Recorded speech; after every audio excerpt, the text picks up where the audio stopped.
Hey guys, how's it going? Duke of Italy, your favorite lo-fi absent music YouTuber here, and don't call it a comeback because who knows how long I'm gonna really be here. Very tiny bit of housekeeping because why would I delay such a delectable topic from being spoken about? But not gonna call this much of a return. Been gone for a while, fully aware. I will be uploading next month.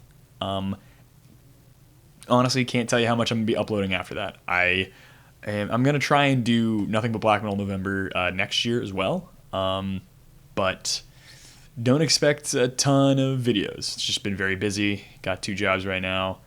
Got a lot going on. Moving up in the world. Can't listen to Swans anymore now that I have a job. But let's talk about that band I just mentioned, Swans. A band that took me years to get into, and it's been a year of listening to mostly Swans. Seriously, my friends get in my car and they're like, "Are you playing Swans again?" And I say, "Yeah, I bought the CD. Gonna listen to the CD." So, of course, as you could tell, I like the band a lot. And today I'm gonna do things a little bit differently. I'm just gonna kind of spitball. I don't have a script or nothing. I don't have any notes. Nothing at all. Just a heart of gold, ready to take on Michael Gira and the boys' projects, and a couple girls at a few different points, even family members at one point or another, but we'll all get into that. But today, of course, we are talking about the modern era of pretty iconic, infamous, and legendary noise rock, post rock, everything under the sun rock, neo folk as well at points band project mainly heralded by one Michael Gira, and we're just going to talk about them after what they did with Angels of Light. Angels of Light was their project they did just prior to the 2010, and they ran as this Angels of Light sort of neo-folk project for a while after their disbanding, after their amazing Swans Are Dead live album, truly just the epitome of their career, in my opinion. You can disagree, but you would be wrong because it's Soundtracks for the Blind, but better. It is truly everything boiled down to perfection. Honestly, if they did like a body-to-body, job-to-job version of that with some of the ambient interludes off of public, I was going to say public castration, but that's not quite true, off of Soundtracks for the Blind, then it would have been maybe just the greatest piece of music of all time. But it is one of those things I don't have any problems with musically, artistically. It's one of those that really marks the end of an era. So you might be thinking, what the heck could come after this? Well, you got a big, long era of Michael Gira and some other dudes doing some stuff, and then you get them sort of disbanding and rebranding back into Swans.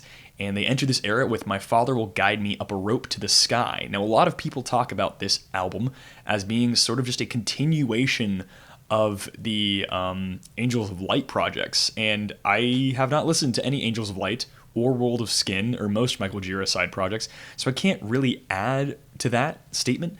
But the only thing I'll say is that the neo-folk sound that people talk about, or the folk isms that are on Angels of Light, aren't really there on this upcoming project. In fact, it does a few things that are really indicative of the trilogy and the giant era to come that is what we know as Modern Swans. This is kind of the demo version of Modern Swans that everyone talks about.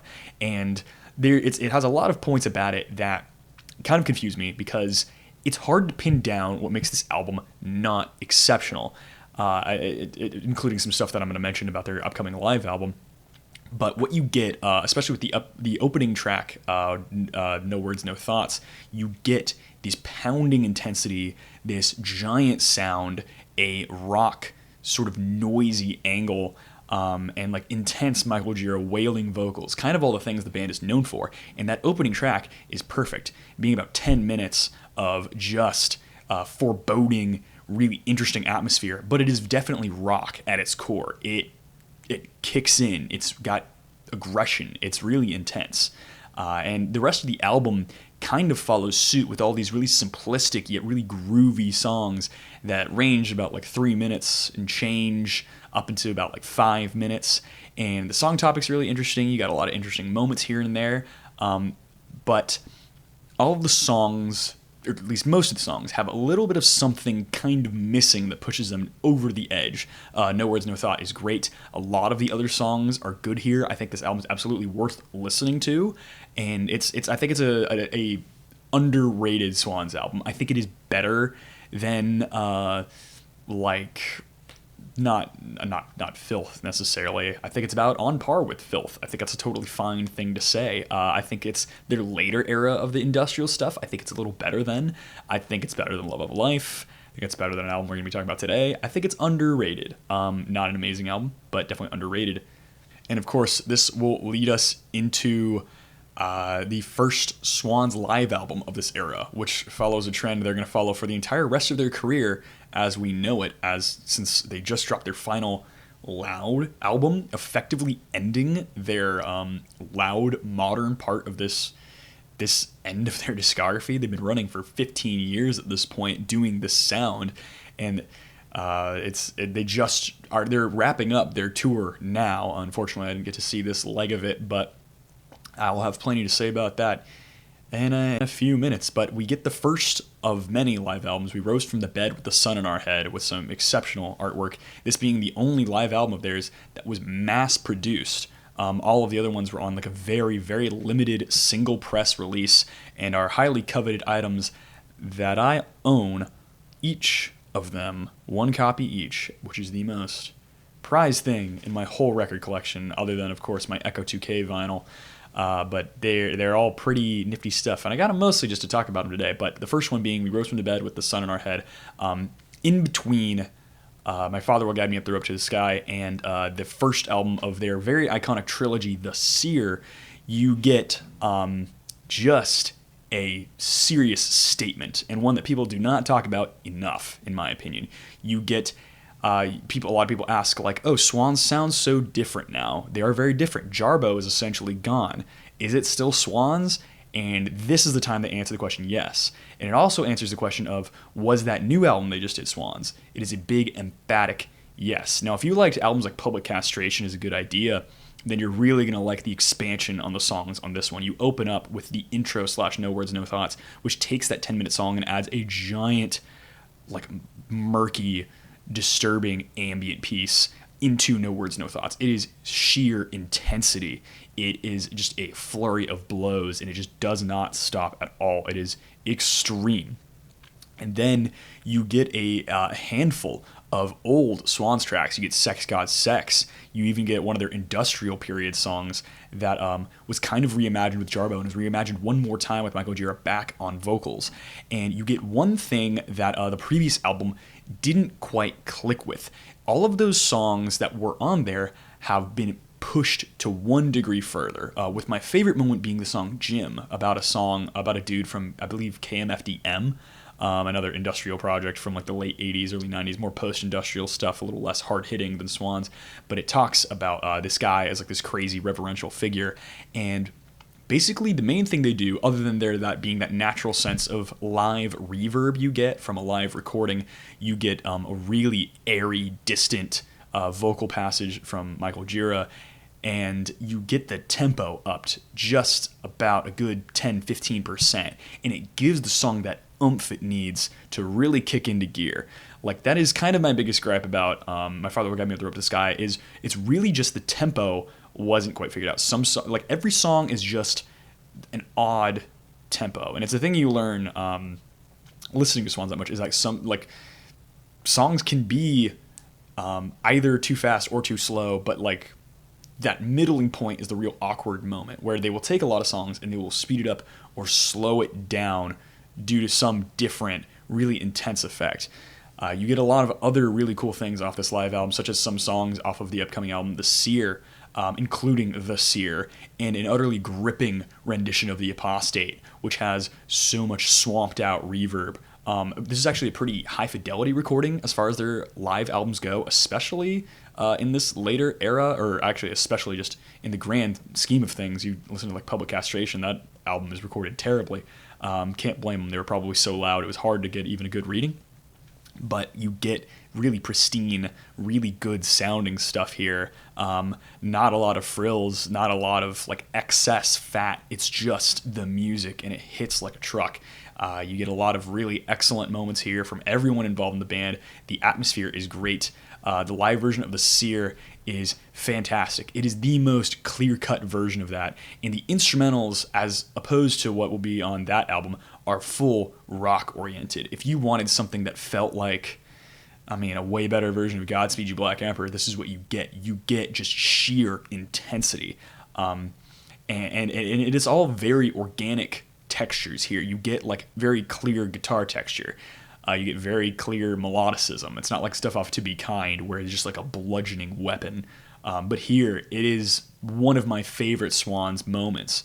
That will lead us, of course, into the first album of what is known as their trilogy, The Seer, which is a really big statement in its own right, a bit of a departure, and a lot of new ground covered. Now, while My Father Will Guide Me Up a Rope to the Sky had a lot of rock intensity, and I feel like it was very perfected on their first live album of the trilogy, The Seer changes everything. It shows that there is a sort of a different band between Swans Live and Swans Studio.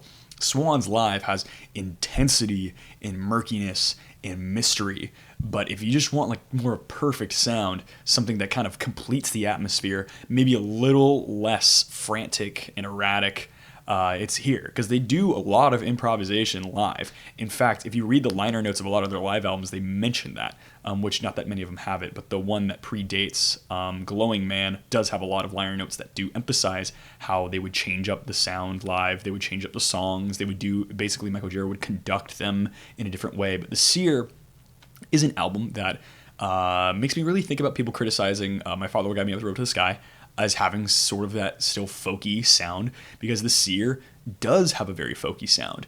But as opposed to most neo-folk albums, thinking like Death in June, Current 93, Swans has an intensity that is just not addressed by those other bands. I could compare, maybe if you would compare early Swans to like Einstürzen Neubauten, where Einstürzen Neubauten certainly had moments of deep, crazy intensity and are amazing musicians. Halbermensch is one of the coolest albums of all time. Filth was just a weapon. It was just a horrid thing to behold, just disturbing on every front. And meanwhile, on this modern interpretation, yeah, you get pretty cerebral with Current 93, a lot of cool ambient textures, but The Seer is kind of scary. You open up with Lunacy, featuring both members of one of my favorite bands, Low, the slowcore band from, I want to say, Seattle. They were all over. Rest in peace, Mimi Parker, by the way. But their inclusion on this track is actually a very nice one, and not one that kind of goes a little unnoticed, or maybe a little not fully necessary, but their vocals are like really haunting combined with Michael Gira's. You get started off with this really entrancing, hypnotic ambient passage with what sounds like hammered dulcimer, and you get a lot of restrain that later Swans albums actually don't have as much of. You get to explore all of the texture that is presented here, and that's a big benefit of this trilogy of Swans albums, is the sheer density of texture. You can sift through it like a sandbox and find all these little treasures inside. You get a lot of really cool little moments and just the pristine recording condition. It is kind of ridiculous how well they record just this monolith of sound, just like a whole pyramid of Giza like shoved into a microphone level of dense. It's huge stuff, especially if you consider like how big the band is. It's like, I want to say like 8 people at this point. It's a lot going on. But you get that song that goes into maybe my favorite Swans track ever, Mother of the World, which has a big thing that is on a few Swans songs on the upcoming albums. Just this 2-note riff that alternates really quickly, and it's super chromatic and shrill, but it also has this like alternating snare hit where it's almost like a 3/4 beat.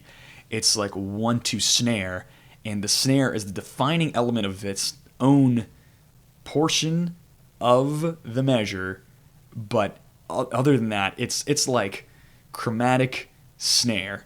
And well, basically, I'm saying a lot. It's just one of the most anxiety-inducing pieces of music I've ever heard in my life. It's up there with like Skinny Puppy as far as just unnerving stuff. And it is super atmospheric. And then it gets you, after a long time, into this really hazy, really interesting sort of neo-folk passage. Skip the synths, instead have these all organic instrumentals in here, hammered dulcimer, guitar, like steel guitar even. It sounds amazing. And then, of course, this will lead you into some more folky passages they have until it leads you into the giant, like, eerie brick of music that is going to define the rest of their career, known as the Seer itself. Not including the itself. The song is called The Seer. It is a 30-minute long piece of music, previously untread ground by Swans. If you would think Helpless Child was like the defining moment of the career, here's a song double its length, double its intensity in terms of like anxiety. I love Helpless Child. It's neck and neck in terms of like impactful songwriting, but this is definitely a different one. While Helpless Child is just like you have a big folky passage, it's an A-B song. There's an A part and a B part.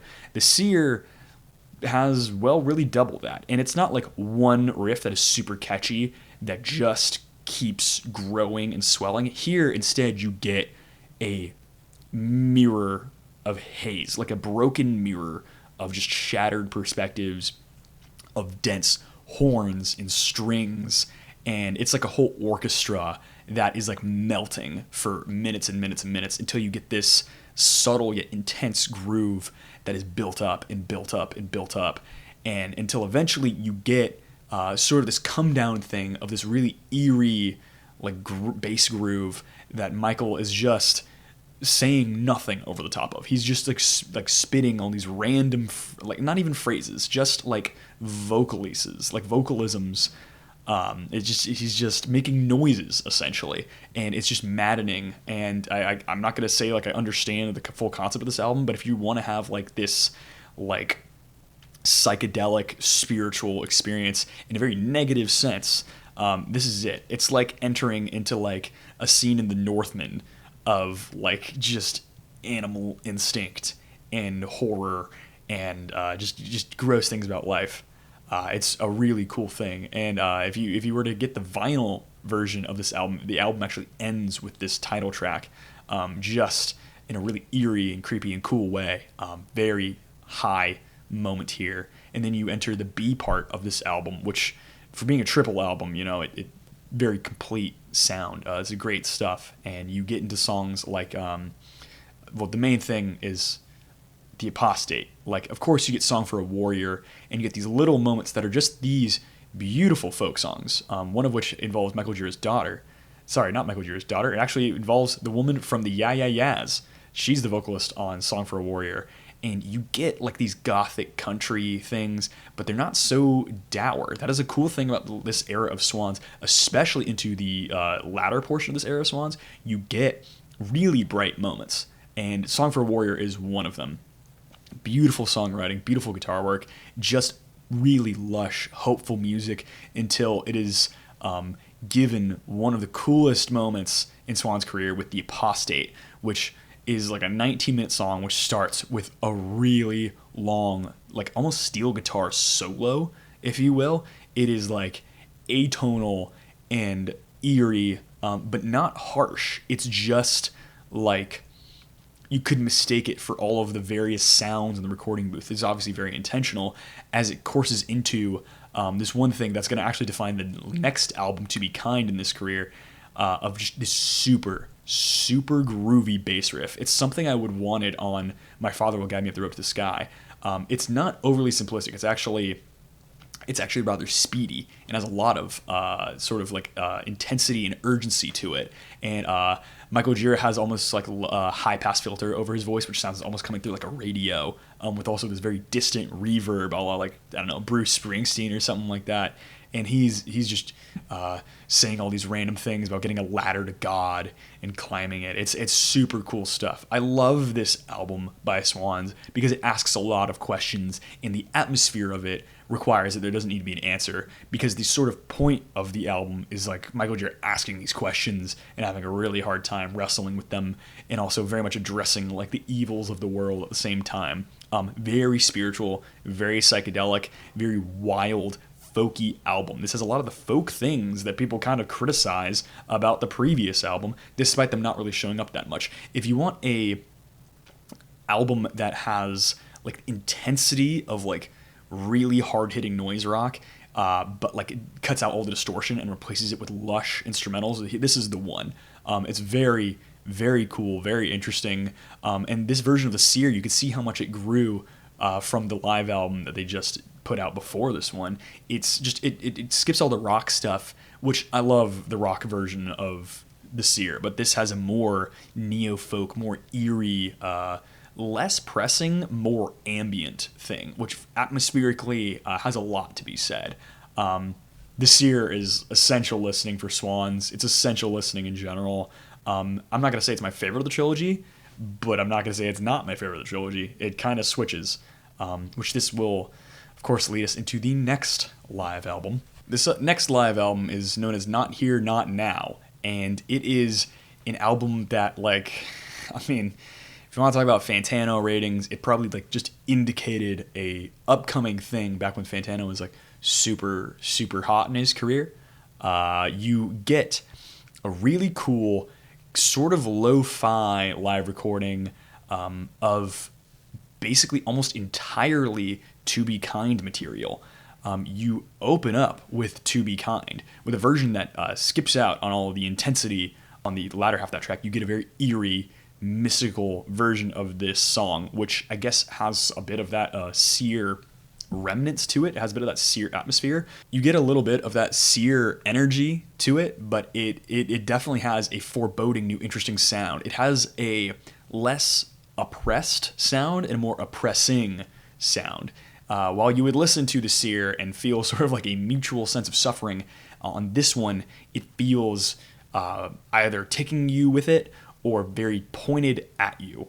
It has a more like it's like the come down after the Seer, and the rest of the tracks on this album have a similar thing. You then go into Just a Little Boy, Chester Burnett, which if you've ever heard the song off of To Be Kind, you would know how it sounds. But here it's just a dusty, like really aggressive song. It's slowed down to a snail's pace, and it has a lot of those industrial textures off of their early material in the 80s. It is a very simple groove, and just him just screaming his head off in the background about who even knows what. And it's just so foreboding and very simple. Like the guitar, it's almost barely a guitar anymore, which they then make a real statement with the intensity of their career at this moment by putting it into Coward, a song off of their like Holy Money era, which is one of their most famous songs. You know, they did a live version with Jarbo, I believe, and a live version off their older albums, and it is just this pounding, horrid experience, especially hearing that Michael Jarrett can still do this with his voice this late in his career. It's honestly impressive, and the album does not let up even a little bit. You get into even more songs off of To Be Kind, including Oxygen, which is a big fan favorite. Everyone kind of loves that one. And to this giant version of what would become the giant song off their next album, Toussaint Louverture, Bring the Sun. But you get a lot less of those intense hits that you would see on something like Mother of the World, or on that actual song on the album. You get a giant ambient intro that is actually a part of the Seer. You get a lot of the Seer's moments sent into this one for a more ambient experience in general. And you get a lot more of a reason for Michael Jarrett to just be screaming like an old man, Old Man Yells at Cloud in the background of the song. It's really bizarre, really strange, really atmospheric, and really cool. The low fidelity of this live album is something some people might not love. I would understand that. Also, I think it does have one sort of flaw. Ending on the Nathalie Neal song, it also sounds like it's cut at an odd moment, and it just sounds like it's a weird moment during the concert. But I do find this to be a very engaging, enjoyable live album. If you want to have a cool, like, it's almost like knowing the song The Apostate, it almost feels like the point of it is to be like an apostatic statement here. It's like diffusing the spirituality and engaging it in a more like human and grounded sense, which if you're cynical, I bet you'll love that. And if you're a Swans listener, I bet you're cynical. Which this, of course, goes into the very infamous To Be Kind by Swans, which does a lot of different things that they're never going to do again for their career. It removes, actually, a lot of the ambient spacing and the pretty moments. This is an album that, like, at best, is neutral about life, and other than that, is just a bludgeoning, extreme experience. From the opening song Screenshot, you have a really groovy bass riff that has come basically off of tiny bits of the Seer, and will not really be seen again for much of their career. This is kind of the album where it happens. But it starts with that, and it's this really good sampling of what's kind of to come, because it's going to get more extreme in both directions. But if you wanted a song that, as far as Swans goes, is accessible at this point in their career, this is the one. It's just a taster of what's about to happen. But it is intense, it's rolling, it's brutal, because, of course, it goes into Just a Little Boy, which is slowed down even further. It just shows Swans at like some of their slowest, some of their heaviest, some of their most percussive. It's a song that just isn't very forgiving at all. This album, of course, features the probably biggest song of this portion of their career, Bring the Sun / Toussaint Louverture, which has a crazy ambient opening section until this moment that is kind of sort of referencing Mother of the World, of this another 3/4 insane, just one of the loudest songs you'll ever hear in your whole life. Just very little build up, just straight punches, just to the face. So much going on. It is so loud and so crazy until it all winds down into him just yelling about stuff. Which is great, of course. If you like Swans, this is what you're in for at this point. This is what you listen to. And then, of course, you have another Moan of Reprieve with Some Things We Do. But this is not a song for a warrior, or one of those songs off of a Seer, which feel like a legitimate Moan of Reprieve. It's still a bit foreboding. It's still like intense. And it's describing like the human condition in this very abstract, almost impressionist way.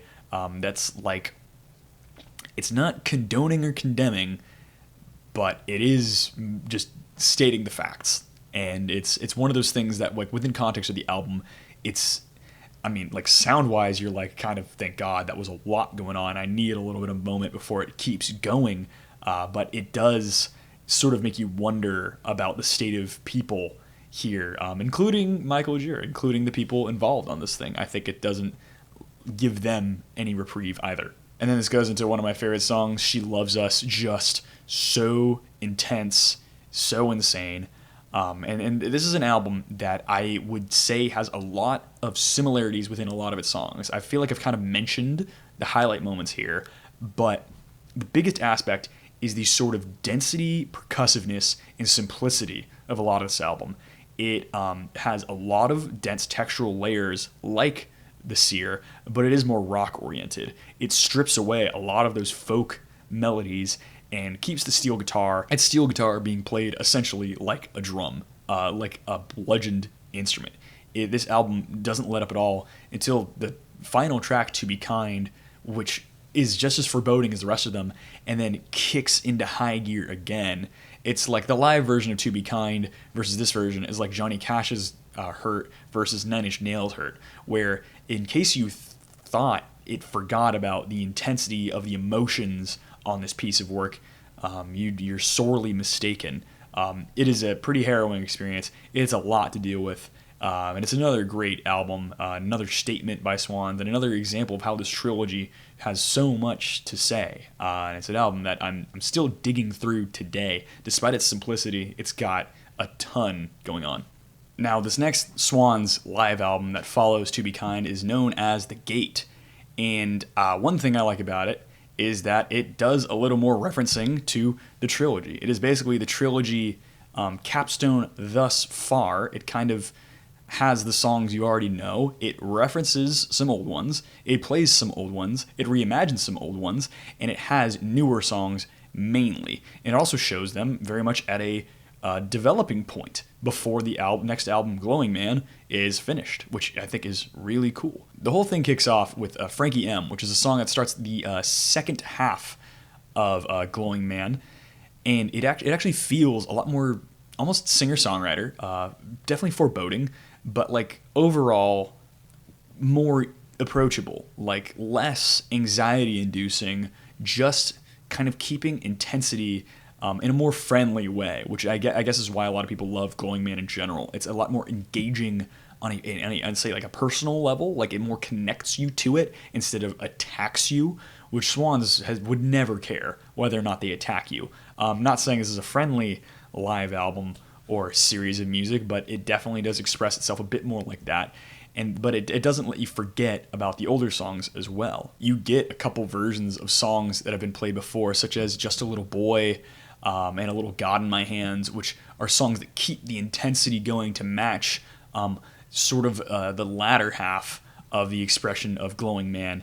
But you get a lot of this really cool, like, sort of groovy aspect that's not expressed all the time in Swan's career, but it's been pointed at a few times at a few different songs that I've actually mentioned in this video thus far. Definitely one of the coolest moments on this live album, at least from a lore standpoint, is the final time they have Apostate from the Seer showing up on a project. It's Apostate going into Cloud of Unforming, which is actually a song that they have all the way on their next album. So they're taking a song for it's a whole album separated and a couple live albums as well, and they're just sticking them together, which it has the opening ambient portion of Apostate and just keeps on swelling and growing with it, which it definitely shows a lot of the ideas developed on Cloud of Unknowing on the actual album that they're about to drop. But I think it's just a really cool expression. This album definitely shows itself as a more calm experience, but no less engaging. It's just like a less hostile one overall, I would say. But definitely a glowing moment here, no pun intended, is the final song, Toussaint Louverture / Black Eyed Man, which is the early version of Glowing Man, which it basically is a demo version of Glowing Man, omitting the opening part of Glowing Man that happens on the actual album or on a later live album that we'll talk about, but it has this ambient section for a long time until it goes into that extremely hard-hitting moment that happens on Bring the Sun. And then after a brief reprieve of just sheer noise, you get the single grooviest moment in Swan's career. Argue with me about it in the comments, I really don't care. That is known as the sort of Glowing Man riff, which is like the most high-octane, fast-paced, intense, groovy moment. Maybe not as danceable as stuff on Great Annihilator. Can't believe that band made both these albums, by the way. What a sheer range. Like, what can't they do at this point? But the amount of just stuff they got going on is crazy. But yeah, that being just an insanely intense moment of him being maybe the most focused in his career. I love how it takes the psychedelia of the Seer and the sort of cynicism of To Be Kind and just the pure statement of, this is who I am as Michael Gira, which he's not even really dove into that much on a non-specific level until now. The whole line of like of the man like standing on his back, has got his hand in his lungs. I forgot the guy who he names, but it's Joseph. Yeah, Joseph. This idea of Joseph is like his artistic sense speaking through him, and it's combining. It's finally admitting like Michael Gira does have these bizarre feelings. He wouldn't be able to make this music if he wasn't a weird guy, which doesn't convey the intensity of this thing, but it is extreme. It just pounds away, away, away until it just explodes in noise for like a really grand finale, which I wish I was there for the show. It would be awesome. One more thing about this CD that was released, it does include some demos on the end of it, which I think are some pretty cool things. One thing I like a lot is the closing track of Glowing Man is here. And I think it's actually better as a demo. I like how stripped back it is and how acoustic it is. I think it kind of it's sort of a song about like humanity and how like unmattering a lot of things are. It's called Finally Peace, and I'm like, I like it as just like a solo acoustic song, which I guess no longer makes it Swans. It just becomes Michael Gira, but I love it as that. It's one of my favorite moments in Swan's whole career, is just the demo of this. It does match the sound better as the full lush, almost dare I say orchestral version that shows up later, but I think it's great as this. And of course, this leads us into The Glowing Man by Swans, a lot of people's favorite, one of my favorites for sure, and an album that I personally would say is a little bit more easy to discuss than the previous two in this trilogy. Definitely the capstone of this project in terms of a studio sense. It definitely has a different angle. It takes the sort of psychedelia of the seer, and instead of making it this really vague, like intense, harrowing, like haunting aspect, like you were being invaded by an otherworldly presence, instead it is just you engaging in sort of a spiritual sense. It's got a lot of religious traits. It's got a lot of religious commentary in sort of a non-specific sense, as Swans is known to do. But I love the sort of A to B contrast here, where the A part of the album, the first, dare I say, like hour of the album, is very ambient focused, very long-winded, and very lush, which one thing I don't like about a lot of ambient albums there is their production value and how it's made by all these dudes that just don't have the value to really carry what they have, unless they're like Merzbow and Boris, where they can like focus their efforts on a digital sounding album and it'll sound good. Here they have very great studio quality. It is a massage for the ears at minimum. And they kind of don't have a ton of groove here. Starting with Cloud of Forgetting, it is almost a completely ambient with vocals song.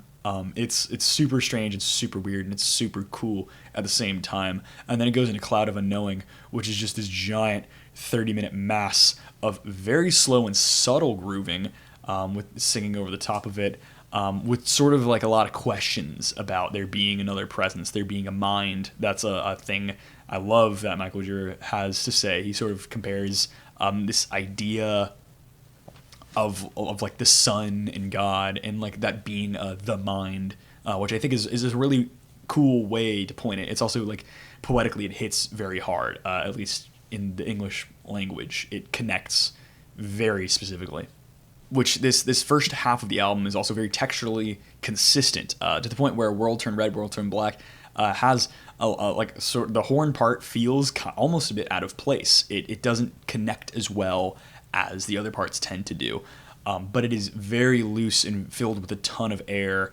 It's like I would almost compare it to like that Pygmalion by Slow Dive if it was 5 times as long and twice as lush and a lot warmer. It feels like sort of some positivity here, but it's not like directly positive. It's like about as positive as the most positive moments on To Be Kind. But this is an album that definitely has a lot of burning intensity that connects with the listener on a way that doesn't have the hierarchy. There's not really a level of like oppression, if that's as a listener something you are certainly like specifically looking for. This is one that expresses it differently. And then I love how you reach the second half of the album, opening with Frankie M, of course. And this song divides itself into 2 ways, which another thing I should mention about this album, and actually the last live album, it has its centerpieces for sure, where the Seer, it had like Apostate and the Seer as its sort of bigger moments, as well as like Piece of the Sky as a somewhat bigger moment and Mother of the World as a somewhat bigger moment. It varied a lot in how it was, to the point where it was like songs literally ranged from under 2 minutes to over 30. It had a big range of sound. To Be Kind had that one defining moment, and everything on that whole album was just a brick. It just never stopped and never concluded. Had 2 moments of reprieve, and yet they weren't meant to be that. It was like it was essentially body to body, job to jobs, using the like radio loops, but like with actual songwriting prowess, dare I say. And here you have its big moments and you have its little moments, like World Turn Red, World Turn Black, which I believe it's Red Yellow is the song I'm talking about there. Sorry, those song titles are a little bit similar.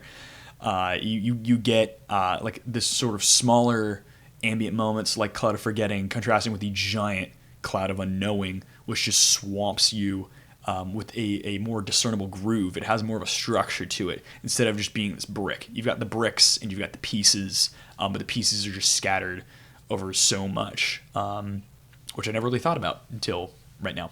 And then you get the second half of this album that opens with Frankie M, which you don't really get a name so like specifically given until now. It's a lot more personal, and it's about this guy who may or may not be homeless, but he's definitely on drugs, and he has just this life on the street of connecting sort of drugs with a higher power, and like it's like his battle to survive is connected on like a sort of religious level. It's almost kind of like a Blood Mountain by like Mastodon if it was didn't sound anything like that, but instead of being like with nature, it's like the nature of yourself now.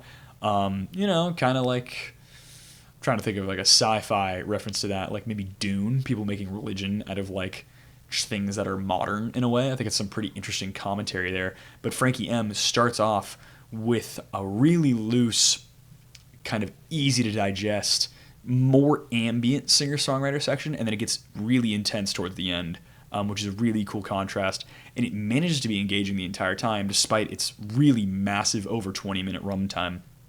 And then this intensity remains for the rest of the album, with When Will I Return being like a song I really think you guys should learn more about, but like truly a traumatic experience boiled down into a like singer-songwriter piece that is just hanging by a thread. Like it's so simple because it's all it can do.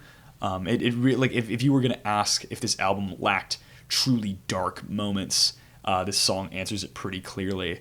And just continuing the madness and sort of capping this trilogy off is the amazing title track, The Glowing Man, with one of the most engaging moments, probably everyone's favorite 30-minute song by Swans, probably my personal favorite, that starts off with high octane, sheer intensity, just a groove of just snare rolls constantly, and it's just rolling on top of itself. It feels like it's going to break at any moment, and then it does, with one of the noisiest sections Swans has had in their entire career, including their 80s material. It's just the biggest explosion of like keys and like two guitars and bass, and the steel guitars, a lot of it. Admittedly, the steel guitar is probably like 80% of it, but it's just so noisy, so huge.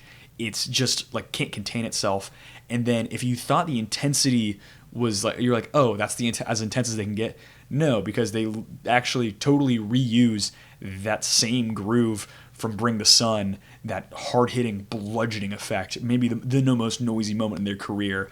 It's that contrast, that one-to-one contrast of like hard hit and like quiet, that it expresses to no end here. It's just so loud, and then it explodes again in noise after doing that for minutes and minutes and minutes.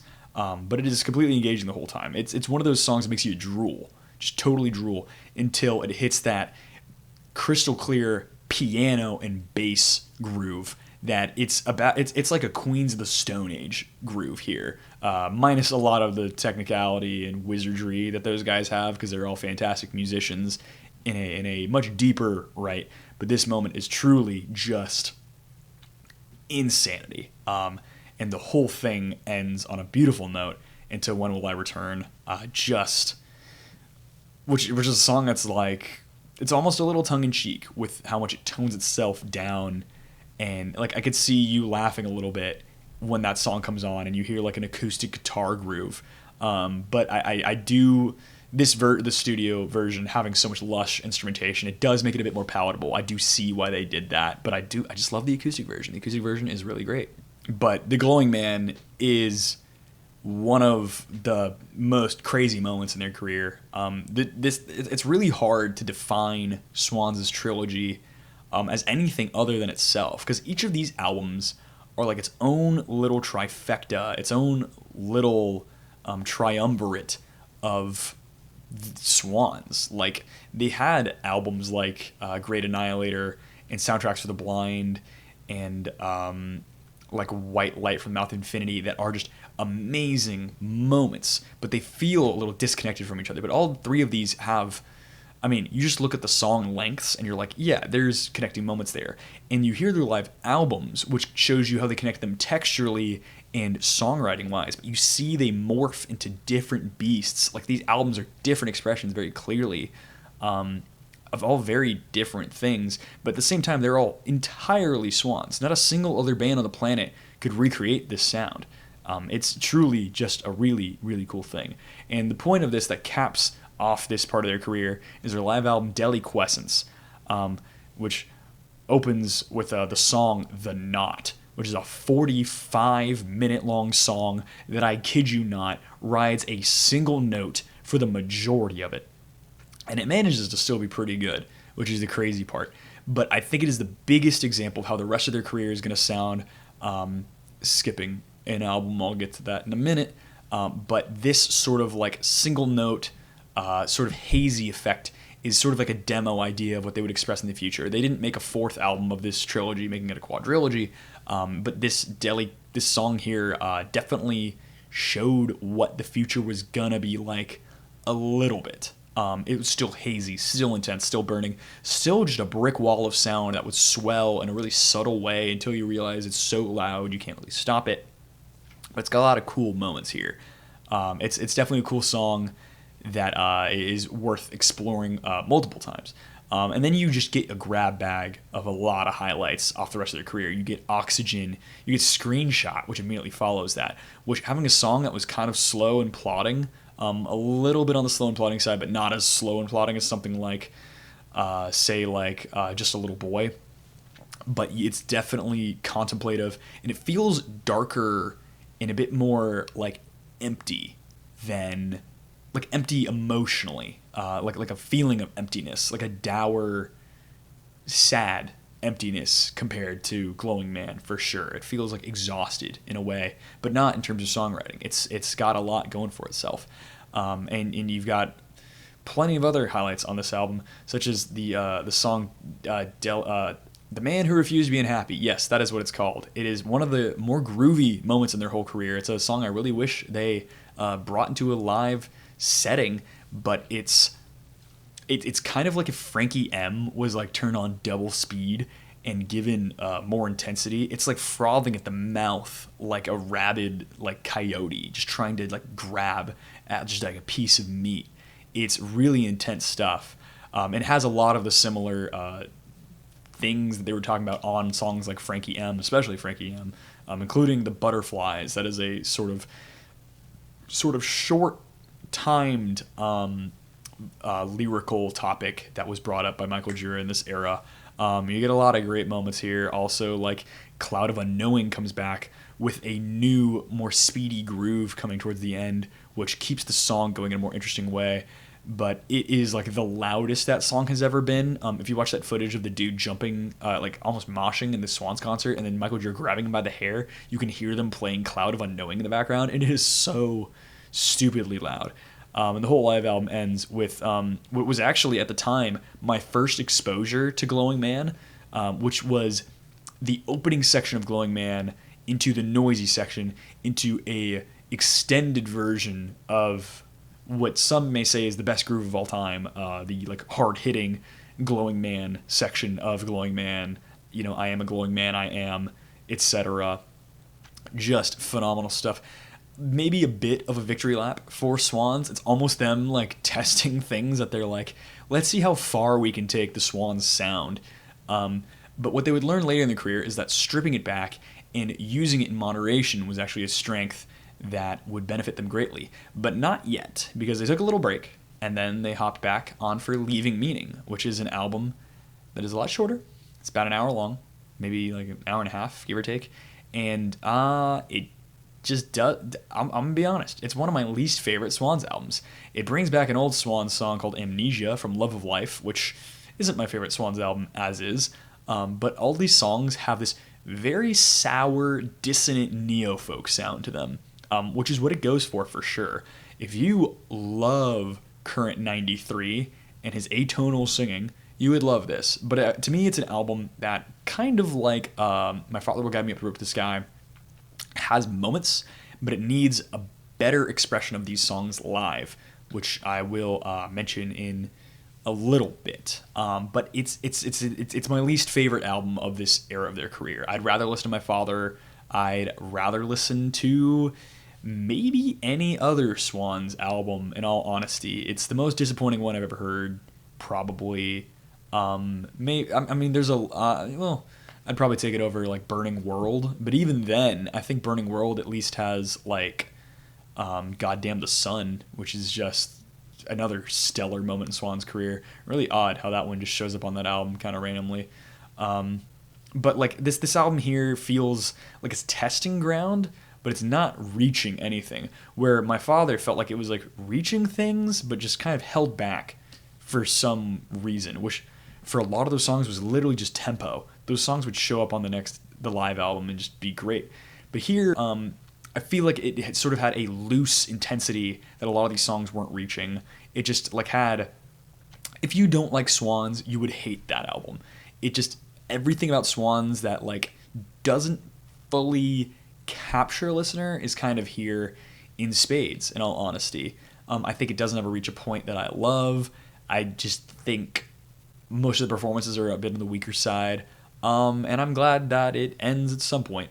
But I would be remiss to say that their career didn't improve off of this, because no live album after this one. You just get a few years later, and then you get The Beggar, which The Beggar includes their longest studio song to date, The Beggar Lover, as well as the song called The Beggar, and a lot of other fantastic songs as well. You get a good harken back to about 10 years prior. You get a more rock-oriented sound, but not as intense as what you get off, say, like Glowing Man, not as bludgeoning as To Be Kind, but you get like a groovy, decent sound. But the coolest thing that I like to say about The Beggar, and also on their next stuff, is the singer-songwriter aspect.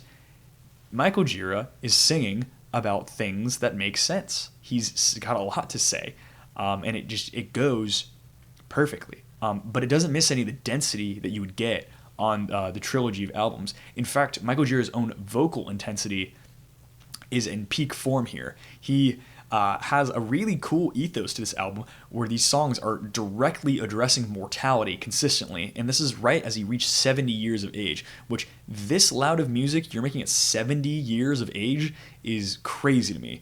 Not a lot of artists do that or get to do that at any point in their career, and as someone who saw Swans on this tour, I was astounded, just floored. Maybe the best show I've ever seen in my life. Which I know Swans is known for their live material, but just truly just something to behold here. Really unforgettable stuff. Michael Gira is a machine, and he has nothing to apologize for, and is someone who has actually influenced myself live a lot. And I encourage you guys all to watch videos of him doing it live. I think it's totally worth your time. But The Beggar is a very cool album. I think it's an album that a lot of people came into with expectations of a decent album, but not an album as good as it was, because you get really dense, layered harmonies and songs that have a bit more like tangible structure, and more tangible melody, actually. Like, you don't have like one groove that pokes out, like on something like Cloud of Unknowing, or like Glowing Man has like two of them, but like you have like a good, decent little chord progression. It hammers that chord progression in, but it's something to chew on. It's something to sink your teeth into, and it's something that gives way to what Michael Gira is actually saying, which I think it's almost like his Soundtracks for the Blind 2, like 25 years later. which it gives him the opportunity to talk about mortality and spirituality in a more accessible way. You get a lot of pleasant moments and a lot of intense moments here. And I personally think that that song, The Beggar Lover, is the crowning achievement of this album. I think the questions it asks, the little recorded bits, calls to some of the highlights of their earlier part of the career in a really, really interesting way. I think there is so much to just intake with this album. I think there is so much to enjoy. And it's one I think it's that you need to listen to with very, very, very intentionally, just to hear what's being said here. It's one of their smartest albums, I think, and a very underrated one at that. Although I haven't seen much Swans discourse over the past few years, so maybe I'm just out of the loop. But I think The Beggar is fantastic. I think it's up toe-to-toe with their trilogy and their better albums. It is fantastic and a real treasure, and one you should listen to soon. And then you reach maybe the most insane moment of their whole career, the live album Live Rope by Swans, one that I had stopped recording this series for a while, and then I saw this live album announced, and I looked at my budget, and I immediately purchased a copy on pre-order, because I'm sure now they're for like $100 on Discogs or something crazy. But I'm happy to say I got a copy of it for like whatever Swans was selling it for. And it opens with Live Rope / The Beggar. Not The Beggar Lover, but The Beggar. It is an hour and 15 minutes long. Just insanity. And, well, maybe the introduction to their live material being so long was intro / No Words, No Thoughts all the way about 10 years earlier, which was about a 20-minute song. You have this ambient section here and a lot of intensity, a lot of rock, grooviness. And you get the opposite of it here. You get a single chord on acoustic guitar, just strummed, and Michael Gira just moaning in the microphone. And it's going to be like that for a lot of it. But this is a song that I feel like it's almost like a bit of a crash out moment, but like a focused crash out moment. Because as long as it goes, once it gets into the singer-songwriter section, you get some of the most atonal singing Michael Gira has ever done. Singing is even calling it a little bit more than it is, but he's just like asking all these questions. Metaphorically speaking, he doesn't really ask them, but he just says, I am a bug in your bedclothes. I am, he just has all these like harrowing statements, but it's also just like, I'm here to confront these things concerning my own mortality and my own status as an artist. It's something I relate to on a very personal level. Yeah, just kicking off this live album with this song is such a really cool statement, because all of the singer-songwriter aspects on The Beggar are tripled or even quadrupled down on here. It's like, here's a bunch of weird sort of sung poetry that you get intercut between some of the noisiest portions of Swan's career, like the explosions you get on like To Be Kind or Glowing Man. Those actual songs like are about as loud as it gets here, and they come out of nowhere. Like, you talk about the bludgeoning moments on To Be Kind, and it's just, you just get like this stick of dynamite blown up in your face. And it's just him making these statements. It's like, you have to notice me because what I have to say is important. And if you don't understand that, I will make you understand that. I love that. I love the ethos there. I love how it works. And that's a whole half of the album. It's kind of insane. And then it goes into Hanging from Leaving Meaning, which I have to say, as much as I didn't like it on that album, the continued intensity that they have here makes it flow so much more here, which maybe Leaving Meaning is just an album with a problem of pacing. Maybe it just needs a couple songs taken out, a couple more thrown in, rearranged. Maybe it just needs to be re-sewn together, because here it works pretty well. It's got like a grooviness to it. It's got an intensity, and I like these sort of different instrumental layers that it applies here. It is a bit more of a rock groove, but this album in general has a lot more of a like vocal intensity, which you do get a few more songs here that are on the upcoming and newly released album Birthing that I have a lot of highlights, but the one I'm going to mainly mention that has the most impact is the song "Birthing," which has, when I saw it live, nearly actually made me cry. It was actually one of the most beautiful moments I've ever seen, ever. And it was actually before I listened to the trilogy in its entirety. I heard the first two. I just never listened to Glowing Man. And I was like, do Swans ever get this beautiful on their studio albums? And I was interesting to find out. I was like, they weren't that beautiful yet, but they were about to be. It was so beautiful, and then it cuts in with like what I would kind of describe as like, imagine the loudest point off of some of their songs on Soundtrack to the Blind, on their longer pieces, or even that live album. I was about to say Public Castration, but they got so many of these things. It's like pulling out documents out of like a filing cabinet here, on Swans Are Dead, like Blood Sacrifice, just like instant huge post-rock groove, just like so emotionally draining. Like, you're gonna feel tired after this thing, but like you just saw like a beautiful like orchestral piece. Not that I ever have as an adult. Maybe I should actually go appreciate some real music. But this is gonna leave you floored, truly. And it's a live album I need to revisit a bit more.